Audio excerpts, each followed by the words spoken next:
After a full slate of Week 9 games on Saturday and Sunday, the NASL Fall season officially passed its halfway point. And several teams put themselves in good positions as they begin to head down the home stretch. The San Antonio Scorpions and New York Cosmos posted comfortable wins in Week 9. Indy 11 got on the board with their first win since late July, and the Tampa Bay Rowdies and Ottawa Fury FC each scored equalizers late in the second half to earn draws against Minnesota United FC and the Carolina Railhawks, respectively.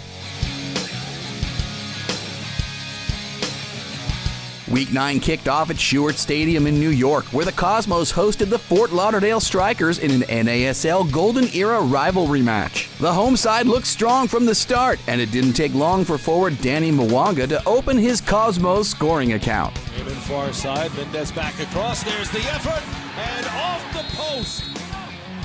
But they rule it a goal, they say it's across the line. Just 13 minutes after Mwanga found the net, the Cosmos earned a trip to the penalty spot. That opened the door for Spanish superstar Marco Senna to give his team a 2-0 lead that they wouldn't relinquish. The final, Cosmos 2, Strikers 0.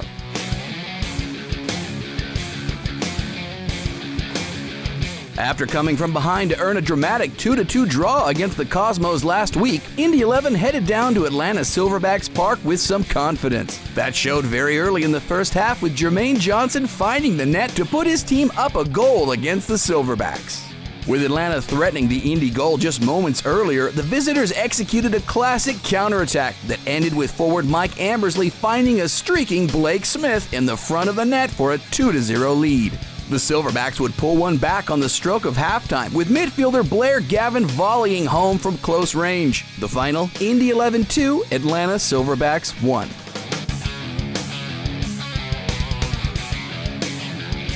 Up north, Minnesota United FC was looking to extend its home unbeaten streak to 10 games, hosting the Tampa Bay Rowdies at NSC Stadium. The Loons got off to the perfect start in front of their home fans, with forward Christian Ramirez scoring his league-best 14th goal in, yep, you guessed it, the 14th minute. The Rowdies have been playing well of late, so it was no surprise when they found a way to claw back. 20 minutes from time, Lucky Kosana picked out teammate Georgi Hristov, who snuck a shot past Minnesota goalkeeper Matt Van Okel to clinch a share of the points. The final in Minnesota, United 1, Rowdies 1. The late game on Saturday night saw red-hot FC Edmonton visiting the league-leading San Antonio Scorpions. The Scorpions got on the board first through NASL Player of the Week, Rafael Castillo. Midway through the second half, the Scorpions had a chance to double their lead at the penalty spot, but forward Tomasz Zahorski's shot was denied by Eddie's goalkeeper Lance Parker. The Scorpions would eventually score a second through Billy Forbes, but they didn't stop there. Castillo found the feet of Trevin Cesar, who scored his second goal of the season to seal the victory. Up to Caesar. Caesar at the top of the box, pulls it back. Caesar, the shot, and in for the goal. Trevin Caesar. The final in San Antonio, Scorpions 3, FC Edmonton 0.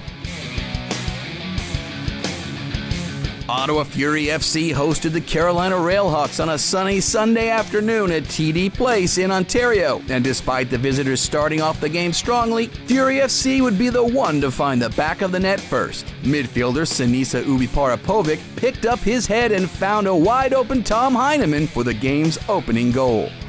Moves into the area, finds Petapovic, Heineman! In the 61st minute, Railhawks midfielder Danny Barrera fired a perfectly placed half volley into the side netting to even things up. Just 3 minutes later, the Railhawks had the lead. T. Shipolani's shot took a slight deflection and beat Pezer, making the score 2-1 in favor of the visitors. Even deep into stoppage time, there was still some drama left. Fury FC's final chance of the game fell to Oliver, who headed the ball goalwards and just inches over the line to clinch a wild draw at the death. Along the goal line, chips that up. That's it. That's a goal. That's a goal. They've tied it up. It's 2-2. The final in Ottawa, Fury FC 2, Railhawks 2. So what did all these results mean for the fall and combined standings? With United's draw against the Rowdies, the Scorpions increased their fall season lead to 4 points, and the Eddies missed out on an opportunity to gain ground on the top 3. The New York Cosmos rose to a 5th place with their win, passing the Silverbacks and Strikers. The Scorpions also sit atop the combined standings, passing United over the weekend. The Cosmos' win helped them solidify their standing in 3rd place, while the Rowdies supplanted the Strikers for the 4th spot in the championship. And that's the weekend that was in the NASL. Week 10 kicks off on Saturday, with all 5 games taking place that night.